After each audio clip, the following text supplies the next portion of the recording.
Episode 48 of the Average Joe Sports Show is here. We're open. The scrimmage was closed. I'm Gary Brad Pitt. We'll talk Moneyball and how it affects Nebraska. Hi, folks. It's Bill Doleman. No block, no rock. It takes on extra important meaning for this Nebraska football team and the running backs this year. And it's Elijah Herbel here. Let's get into the law firm Hill & Hill, the pharmaceutical company Johnson & Johnson. It's all coming your way. It's part of the Average Joe Sports Show.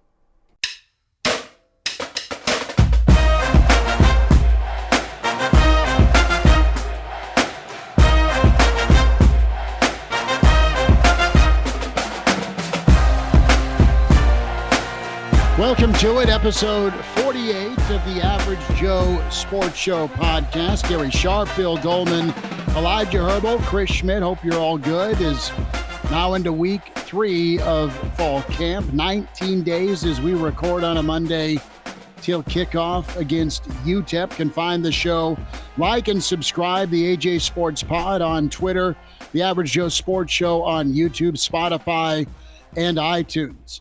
Guys, any gassers? Should we get them out of the way now before, or should we wait till after practice, Mr. Doleman? Well, I think people need to know that we have been working through fall camp, but we've been in lockdown. We didn't want family, friends, anybody else watching the shows that we've been doing, but we have been diligently working night and day. And, Coach Osborne came by and watched the show. We didn't have the guts to kick him out of our show either, like Matt Rhule. Actually, but he left. He turned and just...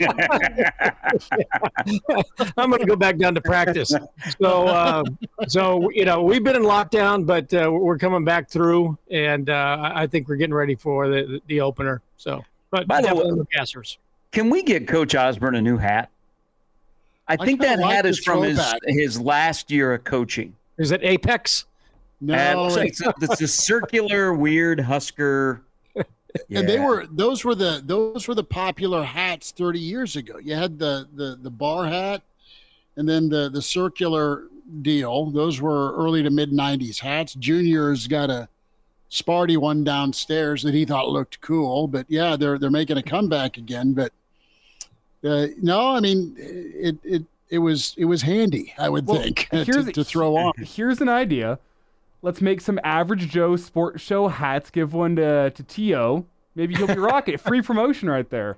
I like it. Can we get the hats that have the rope that go across the bill? Oh, Can we bring those back? Make those great again? Those are coming back. I'm not sure if you follow the trends. Those are firmly back in. Nice. The junior's got a chance. Morgan one with the little kind of the old early 80s golf hat kind of look. Yep. Or if you had Camel Cash back in the day. Yes. Hey, but speaking of going to practice, was that the most I'm trying too hard to create something when people wanted to engage in a conversation about it being a big deal that Matt Rhule kicked everybody out on Saturday? Well, I think what happened, I think everybody saw the clip from Chasing 3 on Sunday night with Matt Rhule talking about how the team performed differently with fans in the stands, and they're trying to tie 2 and 2 together, saying, well, look at that. Matt Rhule didn't like how they performed with fans in the stands. Now he's closing down this scrimmage. It must go together. And I don't think it does at all. No, I think he wants to. You saw his reaction on Saturday. He's all business right now. He doesn't want these stories about living in Selleck. He wants the stories to be about football. And he's also pretty smart because this is like the toughest week of training camp because they start working on opponents. It's like that weird week where you get off the high of starting camp and you still like next week is a big week because that leads to the last major scrimmage. And it's also more installation and roles get defined. And then, of course, you get to game week. So this is always like the tough week. And remember, you got midweek, the bus tour shows up for the Big Ten Network. So I think he just wants to be business. He wants to play football. He wants guys to get better. And he's pretty straightforward. So I didn't have a problem with it. And they were pretty strict about it. But you know what? It's not like they're shutting down access. Like there will be continual access throughout camp. And, of course, they talk to the media all the time. I just think he wanted to focus on football. at this point in camp, and they're going to do it again. The next scrimmage, they're scheduled not to allow, boyfriends, girlfriends, husbands, wives, all of that kind of stuff in. That's more of a throwback to, days of yesteryear where there really wasn't anybody around anyway. I think this phenomenon of come one, come all, and the door's always open to every alum and family member and all that. I mean, that's really kind of, I think, more of certainly last year when he said, hey, everybody's welcome, right? But, Scott Frost kind of did that, and Bo kind of did that really last decade, where there were people that were there at practices and scrimmages. Now you're getting back to the old days where you got security guards at every gate, and the guy with the tape recorder in the press box playing the crowd noise is getting kicked out too. But that's the way it was. There wasn't anybody allowed to go to practices and scrimmages, especially before the first game.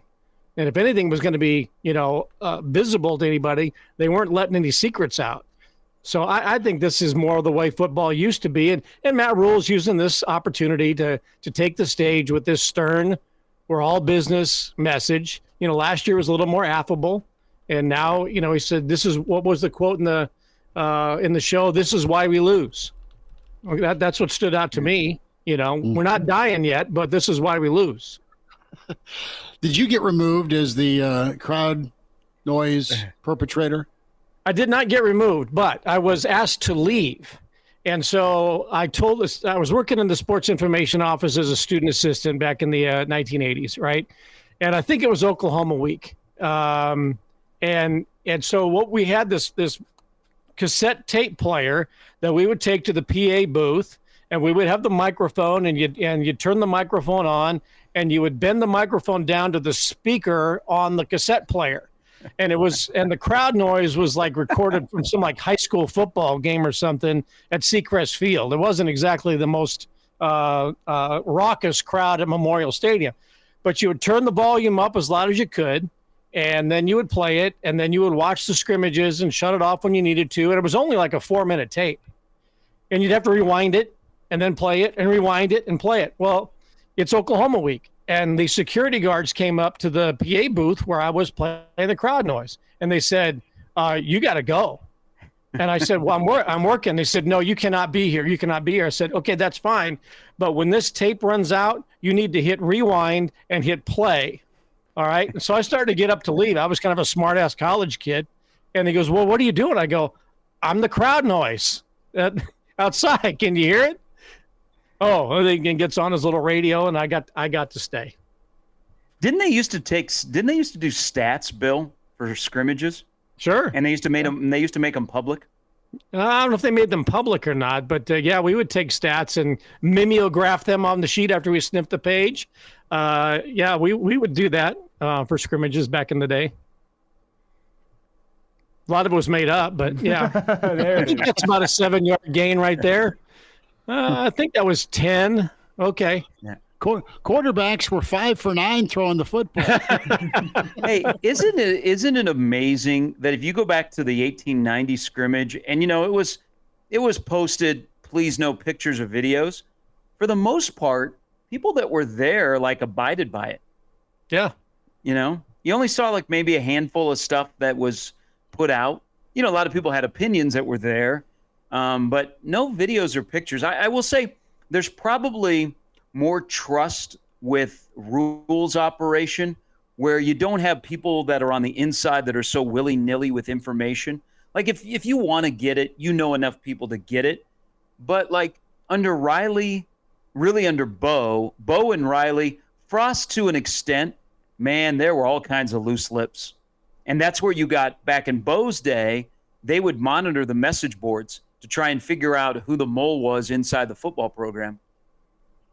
So it's like the movie The Departed. Who's the rat?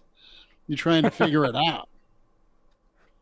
We went through that back in the first iteration of the Average Joe Sports Show when things were not going so well in another era during the 4-year case of the flu. And Schmidt and we had plenty of people who were students, who were parents, players, that were, giving us a call and letting us know that things weren't all that rosy. And in Huskerville. And they're trying to find the mole. They realize it's everybody.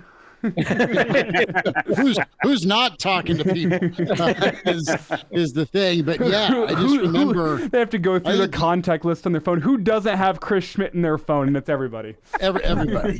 Names on the wall for a good time on O Street. But no, I just remember you getting a phone call, Billy D. You were, I don't know, you started some segment off screaming Eagle formation. 4 wide. Doleman's breaking codes like it's World War II. Yeah. We were topics of the message boards and all kinds of stuff back then. But we had all kinds of. We had to hire not telemarketers. We had to have operators standing by to take all the information that we were getting in when things were really, really going bad. After the Houston Nut plane a fiasco, and we became a little more opinionated about the way things were going. All of a sudden, phone lines were flooded. I talked to Houston about 8 to 10 years ago when he was in media. We had him on, and it's like, dude, why didn't you get off the plane? Well, I talked to Steve, and then I said, hey, can you get me Coach Osborne's number? And Houston Nuts and the AD wouldn't give me Coach Osborne's phone number. Then I thought about, do I want to go here? And I went back and got a raise. Wow. Yeah. But back to closed and open access. The playbook was what? A phone book size during the Callahan era. Now at least it's on iPads, which was is more advantageous. But just with this chasing 3 in the close scrimmage, and just a quick thought on it, with Rhule pointing out you can't change, and I think the quote is you can't change your shot in the middle of a game or at the end of a game or during a game. You gotta play a certain way all the time, and I think his message and follow through noted from the open practice on Saturday to 2 points here. 1, seeing if they can just kind of drill down, but 2, also and I'm not blaming football coaches, but you have a point of access, and that access can lead to, here's what I saw, I'm going to tell a buddy, it's a game of telephone, and all of a sudden the narrative, be it left tackle or freshman phenom quarterback or turnovers or defense, I think Rhule understands that this team's still sensitive to which way the wind is blowing on the outside noise. He's still trying to battle that quite a bit. So that might be part of the shutdown when it comes to controlling what conversation's actually happening. Yeah, you listen to him, whether it be the media access that we have, or you watch him in practice, or the Chasing 3 series. He's big on teaching guys what it means to be a Husker. I give him credit. I mean, they're still kind of young in their era of their program, but he has made that a point of emphasis that he's going to teach you how to do it the right way. And they've got a lot of 5th and 6th year guys that are hanging around that are going to play vital roles. And then they've got this laundry list of young players. So I think his straightforward approach, where it's not like he's cutting guys down, but he's very stern and he lets you know where he stands, but he's still teaching guys how to do it the right way. So I think that's a good insight to kind of what he's trying to build, and maybe gives us some pause to go, okay, they're older, they should know. I mean, even a guy like Gifford gets the ire, and he's a guy that I think is one of the most valuable guys on this roster. Mm-hmm. So I think it's a good insight to where they still are in just getting everybody on the same page, that you have to show up every single day. But I do like the fact that he continues to hammer home, it's time to win. It is time to win. There is no more pussyfooting around, no more blaming anything else, no talking about the past, no talking about the future. Let's talk about the present. And the present is you have to win right now. And they want to win right now. And they're just trying to figure out how they win. I think they've conquered why they haven't won. Now it's how do you win? Well, and that's kind of one of my responses with the open practice, we talked about it on the Hail Varsity show on Monday, was like, does opening up practice to alumni and family members, girlfriends, wives, does that help them win now? That's like the question I had. And at the end of the day, the answer to that is no. And I'd say you could even say in some instances it hurts Nebraska's ability to win now whenever there's alumni of the program, guys that won a lot of games back in the 90s giving their opinion on things, or family members going to whichever media member they know and saying, hey, this is what it looked like in the scrimmage on Saturday. Now everybody's talking on Monday. Does that help them win? Does it help them win if somebody turns around and says, yeah, Jamari Butler, he was given the tackles fits at practice? No, because of all the concerns that's been going around about Nebraska's left tackle spot. Is that going to help anything? No, it's going to hurt confidence on the offensive line. Does it help, say, Dylan Raiola threw an interception or two? Does that help anybody for that to be going around right now? No, because people are going to have doubts and concerns about the freshman quarterback, and that's the last thing you need going into a season with a true freshman quarterback is doubts surrounding him or Harburg, the backup, or Gramstad, or whoever it may be. Like, there's a lot more, I think, harm than good that can be done. You've already had your open practice. People have already gotten a chance to be excited. Now you lock things down and say, now we focus on winning. And all that outside noise, all the people that are at practice and inevitably leaking things to people like us it's not going to help the team win now. And I think that's what Rhule's so focuses. He doesn't care what the outside narrative is. He cares about winning and winning right now. And that all that outside noise, if it gets too loud, it's not going to help the winning. There's another aspect to this too, is as Gary alluded to earlier. Now you've got the tough weeks of fall camp.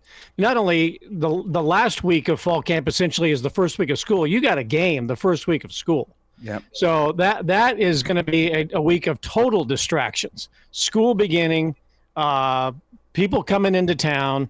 You've got a game. There's going to be a lot of buzz on campus. So you talk about a week of major distractions.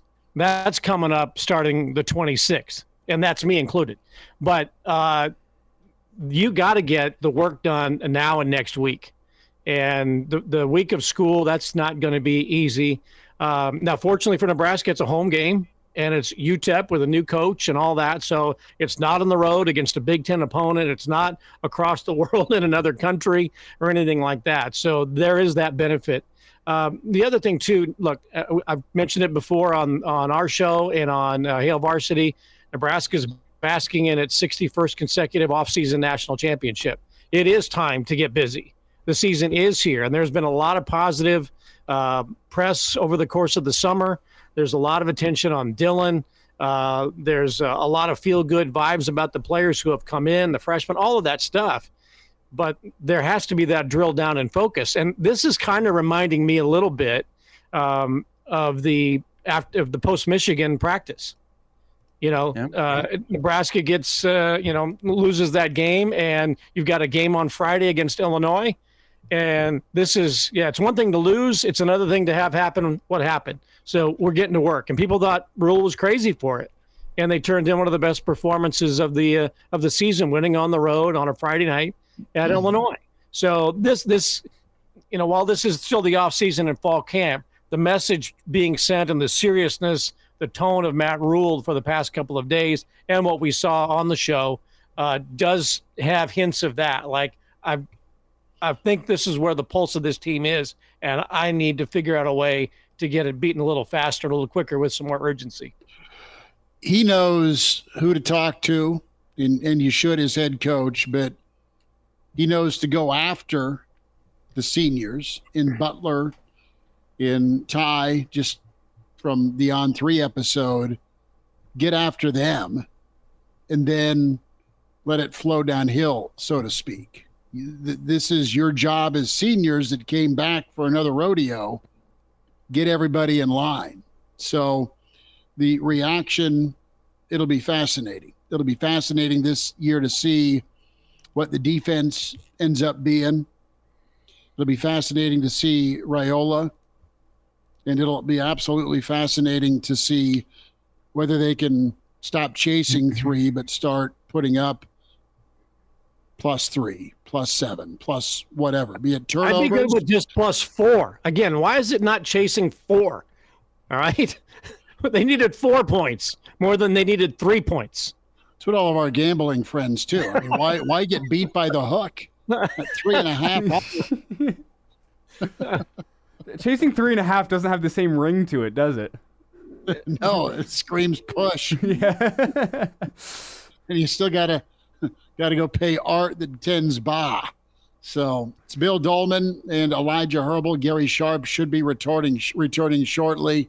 Chris Schmidt, it's the Average Joe Sports Show podcast, episode number 48. Sharpie is back. Can find the show on Spotify and iTunes. Can also check it out on YouTube, Hail Varsity YouTube channel. Like and subscribe there. Tell a buddy. And Twitter at the AJ Sports Pod. Guys, I have a question. And it's for Gary. You mentioned earlier that that Matt Rhule is trying to impart to these guys, especially the younger ones, what it means to be a Husker. He's in year 2 of being a Husker. How do you think he has developed his own understanding of what it means to be a Husker? And I'm going to go back in time when Tom and Bob had it going on. It was just a perpetual thing. And you had the recruiting classes of however many they were back in the 70s, and then limited down to, the 25s, and then you had the Prop 8s, and then you had all the walk-ons, but they would all work their way through the system 4 and 5 years. That Tom didn't need to tell you how to be a Husker, because there were 50, 60 guys on the team who were in that junior, or more than that even, that junior, senior, fifth-year senior group classes that just the culture. So how do you think Matt Rhule has come to understand what it means to be a Husker? He's done his research. Like, he's talked to a lot of people. He continues to talk about how much Coach Osborne is a mentor to him. So he's asked questions about the standard. And I think that's the biggest thing. Like, he doesn't want to be 5-7. He wants to win, and he knows that the little details are the thing that held him back last year. Now, you could say, well, quarterback play, but it was just like simple little things that they skipped along the way. And I think when he talks about what it means to be a Husker, I think he's talking about the day-to-day standard, where they pay attention to the little details and they don't skip any steps. They don't like fast forward that all of a sudden, yeah, we were 5-7 last year, and now we got the quarterback position fixed and we're a little bit older. We're just going to be fine. And so I think when he senses that guys are letting up, I think that's when he steps in. And you can see he's pretty straightforward, man. There's no gray area when he starts to get on guys. And I think that resonates. Just a reminder of what you have to do and what you don't want to do. And so I give him credit. He got himself, instead of just being here, I think here, this is how I looked at Scott. Scott almost said, I'm doing you guys a favor by being the head coach here. I think Matt Rhule from day one has looked at the fan base and the history of this program and said, you guys are doing me a favor. And so I owe it to you to make sure this program gets back to something you're proud of. And that drives him. And I've heard him in a social setting kind of explain that. And it resonated, because I hadn't heard that from a football coach at Nebraska. I mean, that's a high profile job. You'd be like, oh man, hey, thanks coach for coming. He's like to people, hey, man, thanks for having me. I'm glad to be here. Now I owe you something.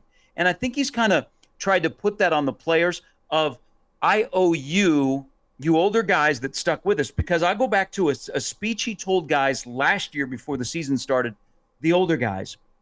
He said, stick with us. This is going to be a rough year. But I promise you, if you stick with us, and in year number 2, we're going to get you to where you want to be. And that is a bowl game and maybe more. And so I think all of that comes together. So when they look sloppy and he knows what they have in terms of talent, I think that's when he gets a little chippy and just reminds guys where you're at and what it means to play here and what it takes to be successful. He's the coach. There's 2 types of coaches. Tell you that what you want to hear. And then there's those that do what they say they're going to do. And Rhule, with his word, wants to be that guy that, to the best of his power, is going to be someone who follows through, and I'm going to do what I say I told you I was going to do. And that's a huge difference when it comes to how your culture's built. Do I believe my coach? Do I believe in my coach? And is it going to work out? Is this what this guy's training me to do going to actually win ball games? Well, it gets back to, I think, the mentality of leadership that he wants to instead. It's servant leadership. That's the best way to describe it. It's like Matt Rhule from the top of this organization is a servant leader in that he is going to serve the needs of others before he serves the needs of his own, understanding that's what advances the program forward. You got your traditional leaders, you got your servant leaders. Matt Rhule is firmly way over on the side of servant leadership. I think that's what he's trying to instill within his team as well. Some of those leaders, your Gifts, your Hutmakers, Robinsons, Ben Scotts, he's trying to get them in that servant leadership mode as well, because that's what wins you football games at the college level. Is Matt Rhule understands that if you serve the needs of everyone else, the fans, the athletic department, your players, the guys you're bringing in, the families of the recruits, if you serve those people, the effort you put in will pay for itself tenfold whenever it's game day.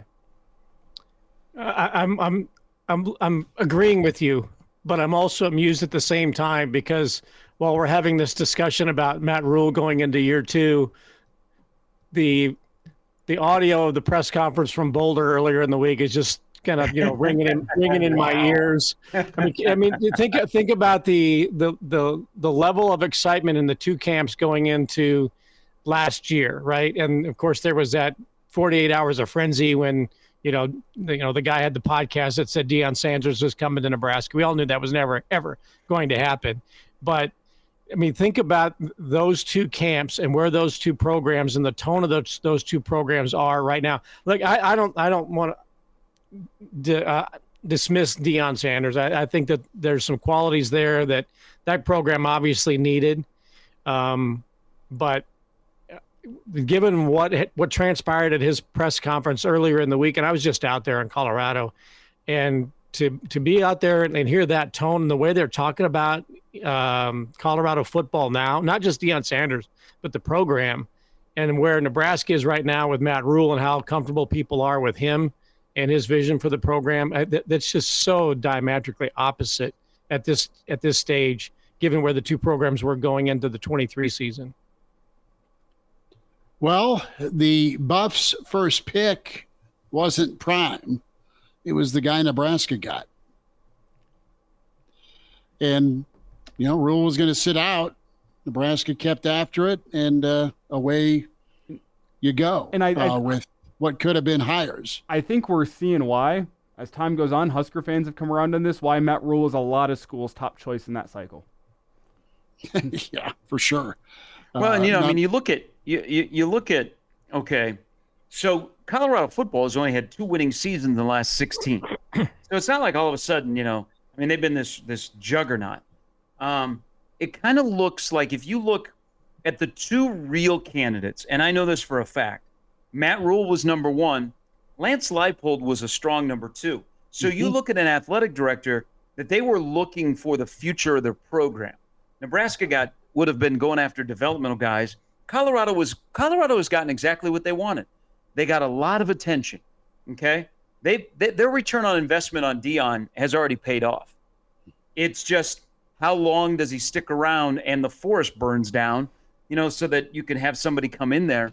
It's a different approach to thinking about the future. Like, you're trying to build a program instead of, hey, let's just become relevant. Let's get people talking about us. Let's win some football games, but man, let's have some fun along the way and generate some money, and then hold on for whatever happens post. Where Nebraska's looking, if you look at Nebraska's path right now, this should be a good year. Next year could be really good. But think about, like, year number 5. I mean, we always talk about year number 3. This is what Rhule has done.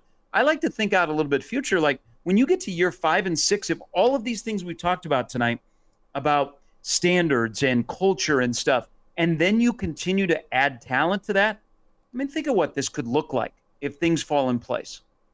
The sustainability part is so key for Nebraska fans. It's not get back to being good, get back to being relevant. Great. You had a year. A lot of teams can go win 9, 8, 9, 10 ball games and be in a good bowl game, or now maybe knock on that playoff door.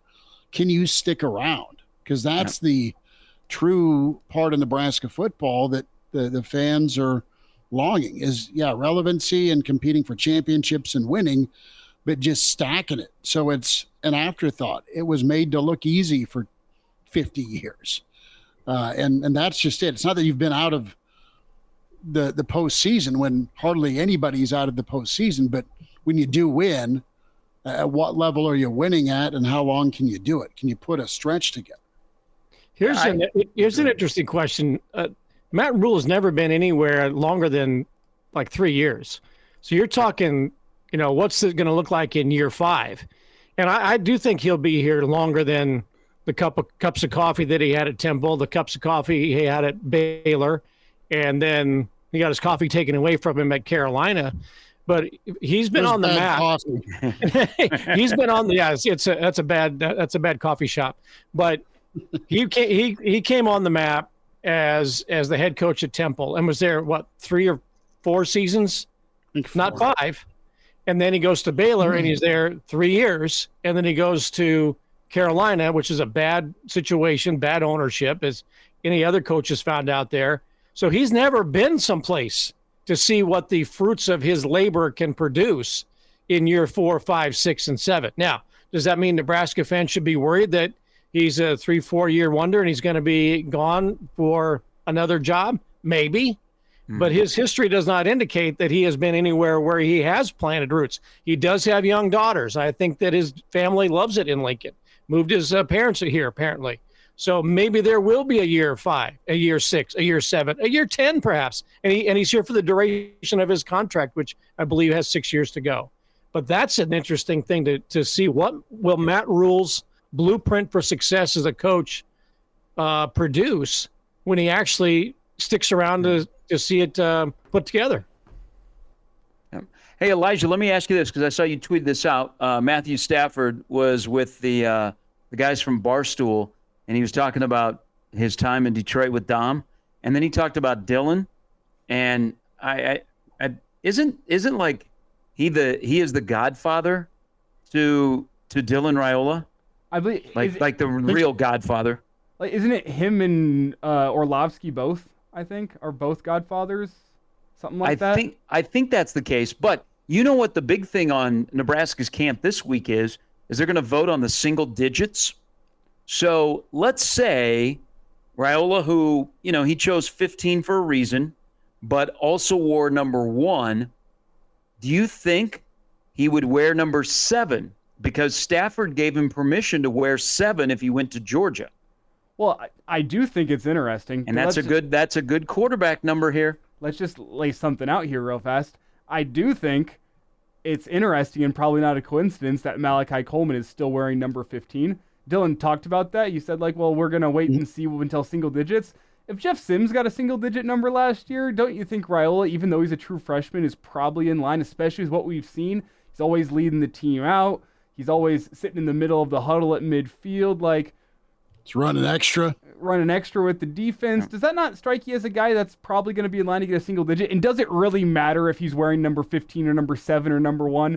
No, not at all. But I do think it's interesting that Malachi Coleman is still wearing number 15. It's a great observation. I mean, I don't foresee any of the guys that returning this year that had the single digit numbers like Nash, Gifford, Bullock, Singleton, and Robinson. I don't think any of those guys are going to lose it. I said a while ago, and I think I said when we did this, when we all got together a couple of shows ago, I think Butler will be a single-digit guy. It wouldn't surprise me if Raiola is. Another guy that actually wouldn't surprise me would be Gabe Ervin. Okay. Just because of his perseverance and the battle back? So there's a couple of things there. That's right, Schmitty. But I'm, like Rhule, there's part of Matt Rhule that feels like kind of guilty about Gabe Ervin. Gabe Ervin has carried the ball 95 times at Nebraska. Would you guys like to guess how many of those carries have occurred from October 1 to the end of the season? 0. 11. Okay. I'll go even further. How many carries of the 95 that Gabe Ervin has had have happened in the month of November? That was got to be 0. It's 5. Really? Because 2 years ago, remember they used him in a weird way? Like he would come and go. But last year, this is my read into how they look at Gabe Ervin. And good on him. He has fought back. He went into that dark place of rehab. He looks great. He's had a good camp. I don't know. I think we're more obsessed with RB1 than they are. But remember the game he got hurt. They were starting to ramp him up. He went 7 carries at Minnesota. He went 17 carries against Colorado. He had 14 carries and a couple of catches against Northern Illinois. But why was he in that football game at the time that he got hurt? That game had been decided. And why was he out there? Rhule, that kind of sits with Rhule of, God dang it. And so when I hear him talk about his appreciation of Gabe, I keep thinking that over my head. But that's why I think Gabe's drive to get back and to make sure that his career doesn't end with a thud might be in line from his teammates to get one of those single digits. I'll tell you, it was one of the brief shots in that episode that came out the other day. And it was early on. There was a shot of Gabe Ervin standing next to, I don't know if it was Garcia Castaneda or who it was. It was IGC. He looked massive. He looked like a linebacker. I'm going, wait a minute, that's 22. And he was impressively and notably big. And in a good way. I'm a big Gabe Ervin fan. He and Ramir Johnson, I hope they both have breakout years. Nobody talks about the running backs much at Nebraska. Maybe that's for the good. But that hasn't been a topic of conversation for the past few months. Well, he had to play in the scrimmage. So what you were describing, Bill, how he looks, Deshaun Singleton, who is a big safety who likes to come up to the line of scrimmage and run fits, Ervin ran right through him. I mean, Ervin didn't try and juke him left or right. He tried to run right over Deshaun Singleton. And Singleton's a physical guy, especially when he steps up to fill those run fits at the line of scrimmage. And I guess that drew one of the responses of, ooh, he might be back. Well, that's Gabe Ervin. That's been his career. I mean, it's sometimes to his disadvantage, where sometimes I see an open hole and Gabe Ervin says, I'm going to put my head down and try to run through a guy. That's just who he is. That's who he is as a football player. Like, he's the type of guy in the type of running back that looks for contact. And at times it's been to his detriment, but at other times, like, it makes you go, that's a Husker running back.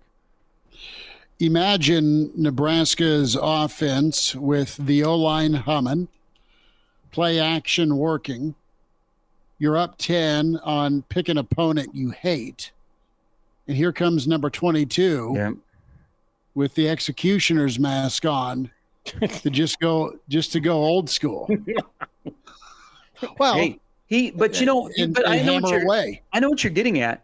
It's almost like, God, you're tempting fate with a guy that has been besieged by injuries at Nebraska. Do you load manage him so that when you turn the corner and you get to November, you've got a really, really healthy, built up, I got a lot of juice in the tank, Gabe Ervin? Well, everyone else is dragging ass in November.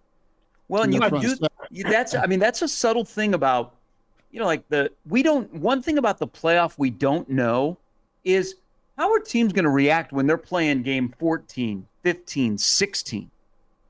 The conference is different now. Man, you got to build up depth. That's why it's scary with the 105. You got to build up some quality depth to manage the season, because once you reach November, and this league is going to live and die in November with great matchups of the best, and everybody's hurting when they get to November 1. But if you have that added element of like a fresh guy that's been used, boy, what an asset in the running game.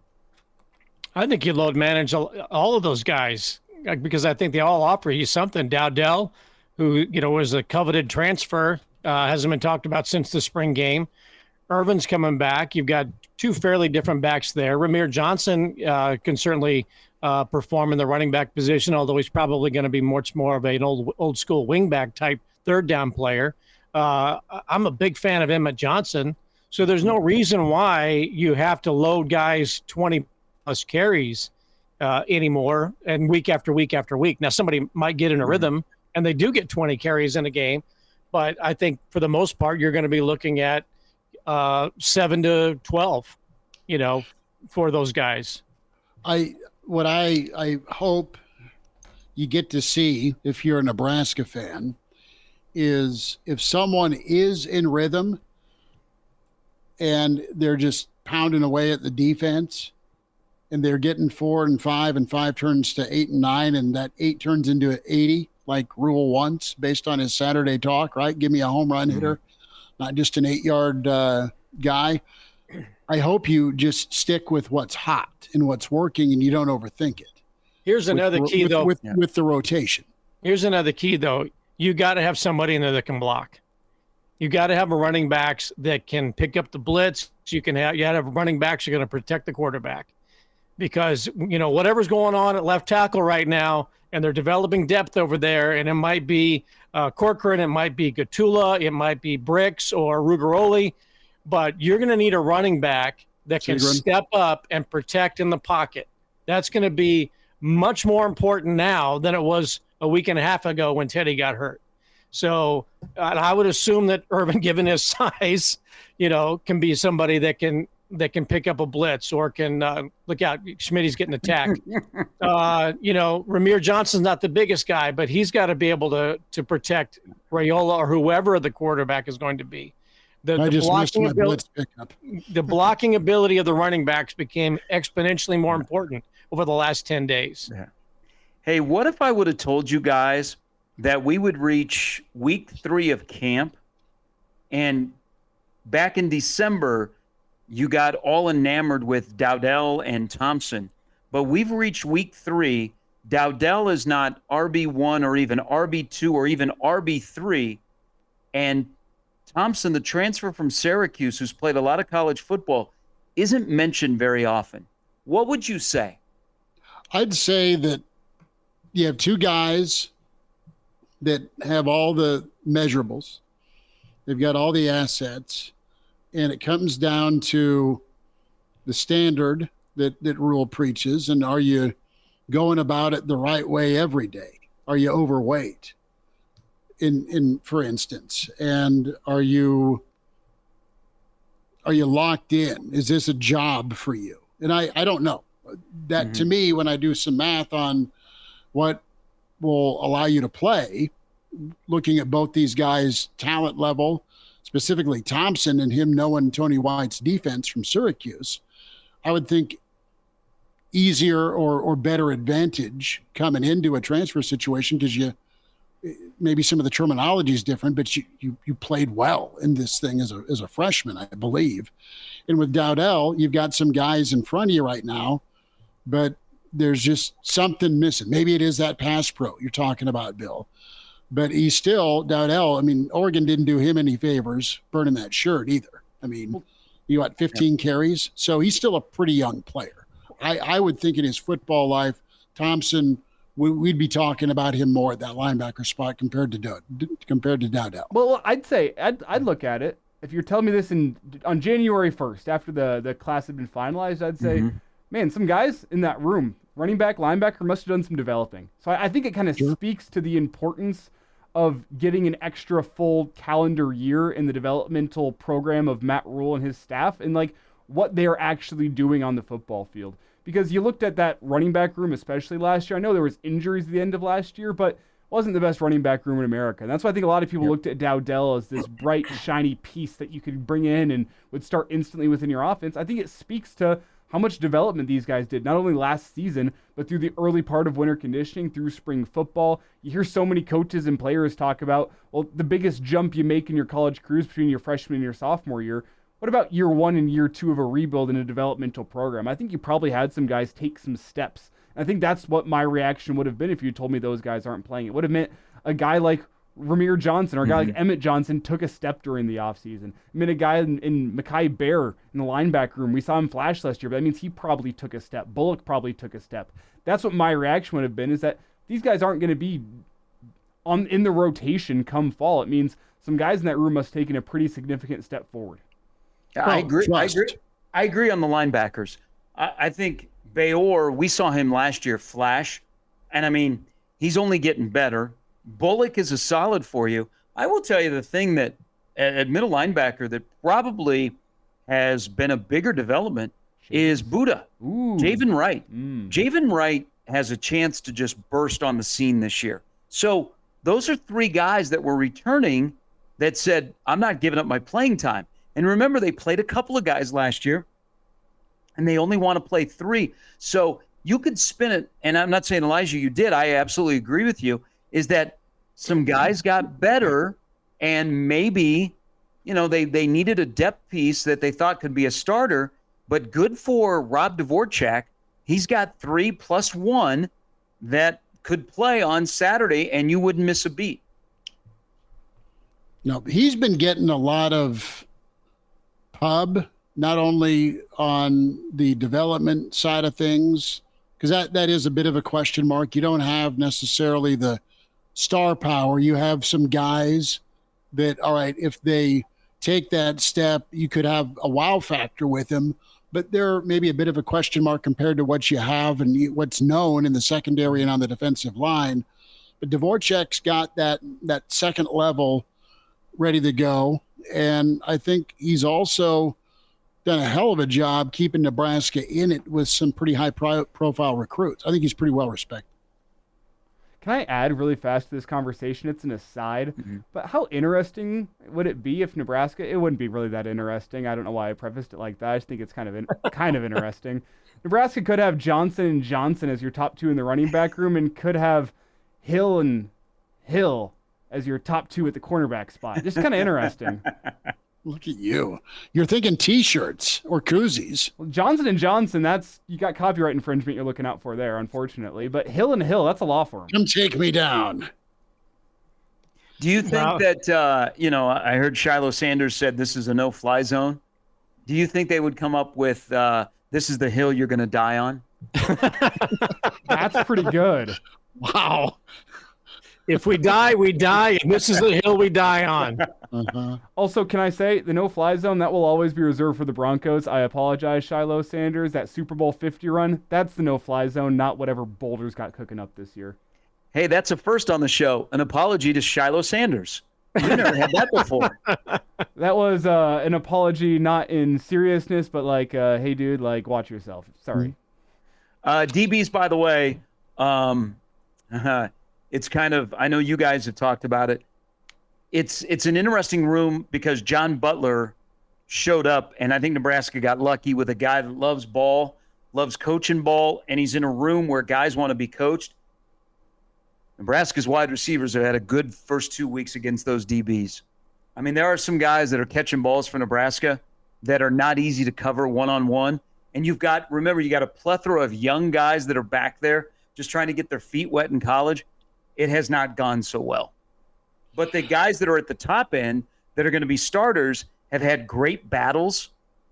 So it's we talk about iron sharpens iron. You're thinking, okay, that defensive line for Nebraska is really good. Is that going to make the offensive line better because they're going against each other? Yeah, but I will tell you where I think Nebraska will make a jump in the competition and getting better using each other is the wide receivers going against the DBs on a daily basis. Because Nebraska's wide receiver room is deep. It's talented. They got some dudes.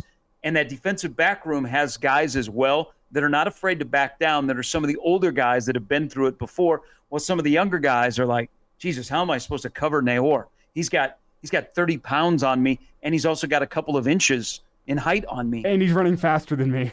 He can run by me. See, and I've said that wide receiver room is what's going to make Dylan Raiola better, because you don't have to be precise with your fastball. If you can get the ball to the plate where those guys can catch it.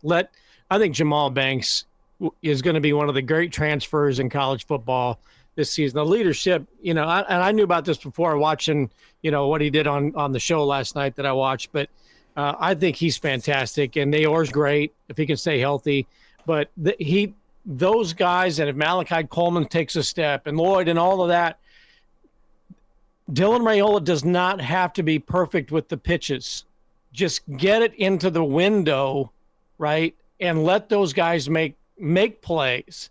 Trust that Banks and Naor and company can make the plays on his passing game. I think those guys take the pressure off him, but I agree with you, Gary. I think that those guys have the potential day in and day out to make whatever that secondary is going to look like come the 31st a lot better, and certainly better by week number 2.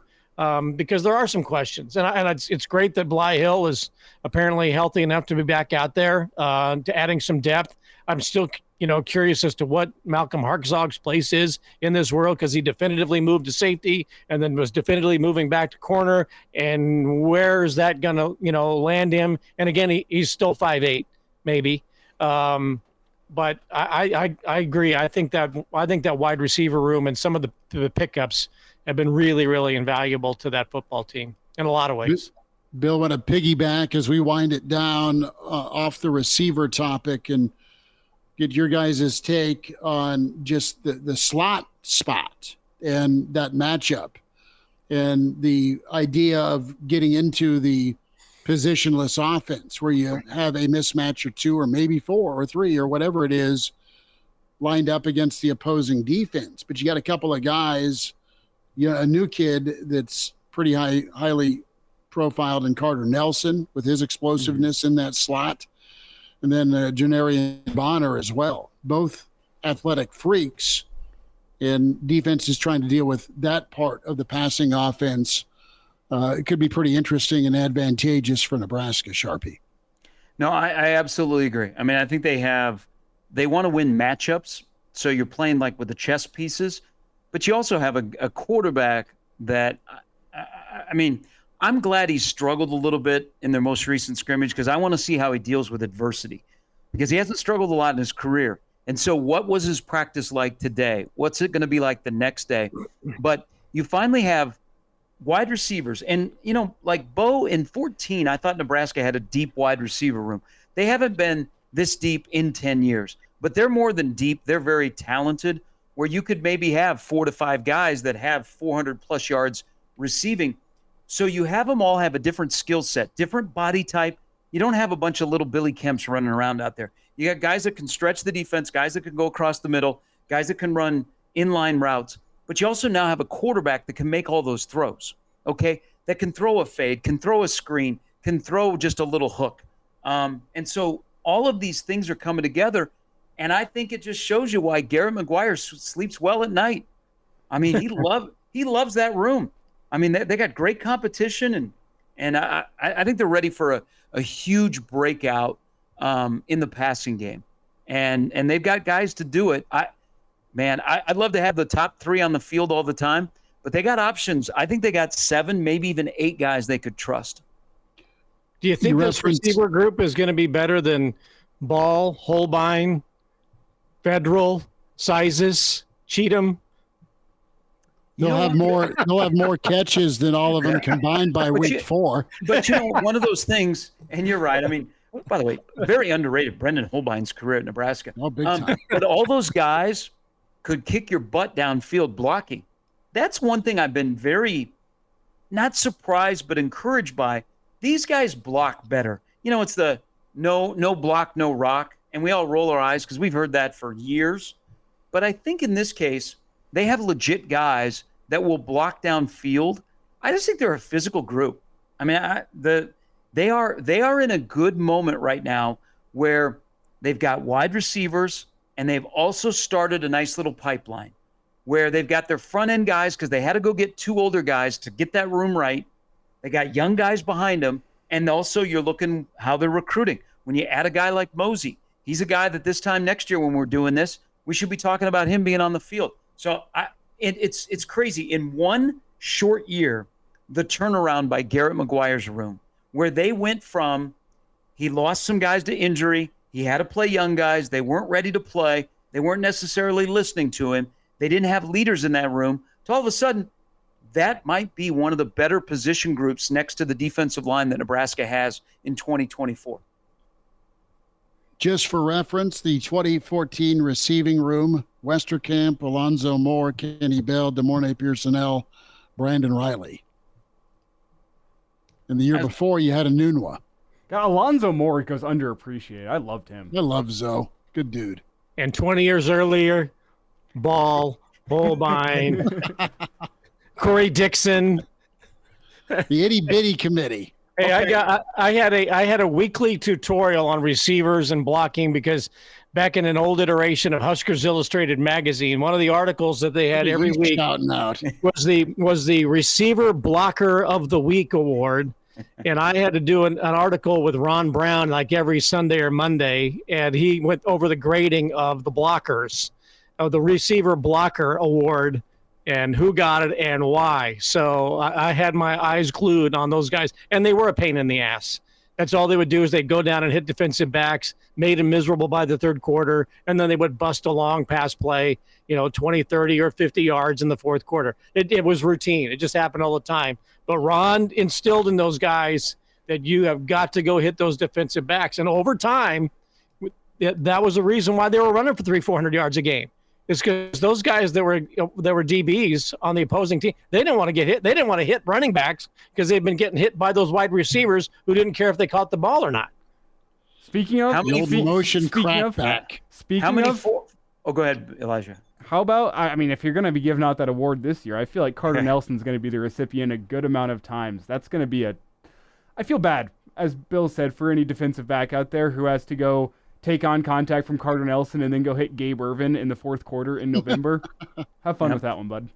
Hey, how many 400-plus yard receivers will Nebraska have? You can throw Fedoni into this conversation if you want.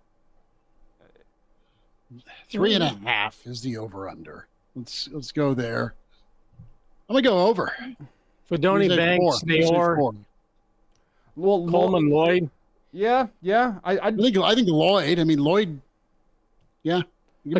Somebody like Lloyd may not have a ton of catches, but he'll have a ton of yards. He was a guy that was 6 catches for nearly 40 yards per reception last year. Yeah. He can either break one long and catch the long pass, or catch a short route and beat everybody to the end zone. So he might not have a ton of catches, but he'll be a deep. I think you're talking 5. The candidates who I think are all likely to go over would be Lloyd, Banks, Naor, Fedoni, Bonner. I think Bonner. And then Bonner might have a ton of catches and not a lot of yards. Bonner's a total yards guy. Once you get to 4, you wonder how the distribution of finding different targets is going to find other guys. But the other candidates would probably be Coleman, Nelson potentially towards the end of the year if he starts carving out a role for himself. Do you look at maybe Barney if he takes a stride as a true freshman that we saw from the spring as being a candidate? Those are kind of the names I have in mind, but I think solidly you're looking at 4. Charby? No, I think 4 is the right number because I think Nebraska will have at least a 600-yard receiver. They may have a 700 and a 600-yard receiver, and then I think you're in the 500s and the 400s. The other part of the receiving game is, I'm curious what would be the number for yardage from a running back. The running backs in the receiving game, what is that number in terms of receiving yards? I'll give you a very startling number from last year.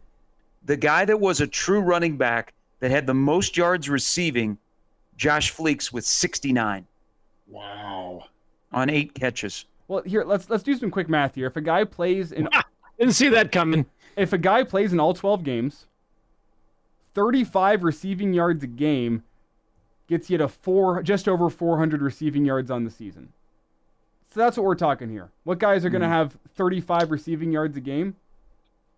Ramir Johnson feels like a candidate that could have 35 yards a game. Yeah, how many times is Ramir going to get a screen pass on 3rd and 4? Yep. 3rd and 8. 400 is an interesting number because 35 yards a game does not feel like that many. No. But if you can't have 4 or 5 guys that all have 35 yards because you ride hot hands and somebody's going to have a big game here and there, and it doesn't work perfectly, but 35 yards a game is a really reasonable number to hit if you play in all 12 games to hit 400 receiving yards. Well, think about Trey Palmer's year. He was 71 for, I think, 104.3, and he played all 12 games.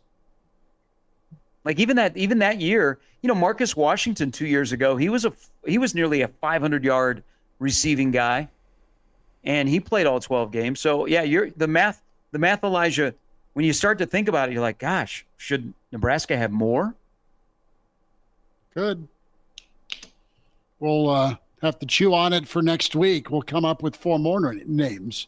Well, here's you guys want to play Moneyball for next episode? Nebraska has to find a way to minimum get to 5,000 yards of total offense. Okay. Minimum. And how do you get there? Let's pull out the old calculator. Can't you go, That's 415 yards a game. 2,500 throwing, 2,500 rushing, touchdown, Nebraska. Let's average it out. 415 yards a game gets you to 5,000 yards over 12 games. Do you look at 250 plus 175, 250 in the air, 175 on the ground a game? That would get you to 3,000 receiving yards and, quick math, just over 2,000 rushing yards. Give me 2.25 throwing on average. Give me right around 200 rushing. And that would be a jump because they were what at weren't they at 175 in that range last year? Yeah, run the ball. They were third. Well, I just look at it, subtract the quarterback running game from the rushing attack, add more weapons on the outside, add a more prolific passer at quarterback. I think rushing yards are bound to drop from 175. Maybe not bound to, but I don't think they're going to exceed what they did last year. Dude, it can't. I mean, they need to be.